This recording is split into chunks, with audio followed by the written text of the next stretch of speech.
কোরবানি ঈদ মানেই মাংস সংরক্ষণের ধুম, সাথে আছে বিভিন্ন পদের মাংস রান্নার তোড়জোড়।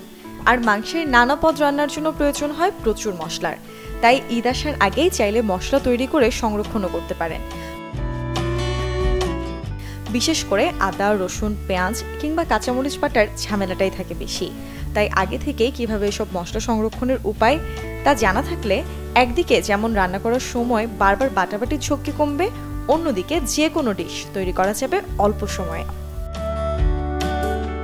সমপরিমাণ আদা ও রসুন একসাথে ব্লেন্ড করে নিন। 1.5 কাপ আদা ধুয়ে খোসা ছাড়িয়ে ছোট টুকরা করে নিন। 1.5 কাপ রসুনের খোসা ছাড়িয়েও কোয়া আলাদা করুন।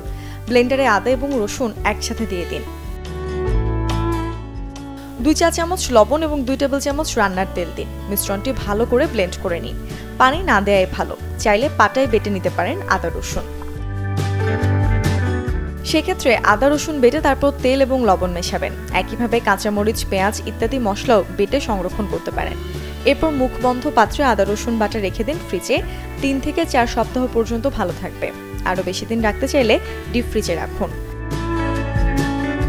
এজন্য প্লাস্টিক র্যাপারের উপরে তার পেস্টটি নিয়ে ডিপ ফ্রিজে রেখে দিন, অথবা একটি প্লেটে প্লাস্টিক পেঁচিয়ে 1 চামচ করে আদা রসুন বাটা নিয়ে ডিপ ফ্রিজ করুন। এভাবে 2 মাস পর্যন্ত ভালো থাকবে মশলা।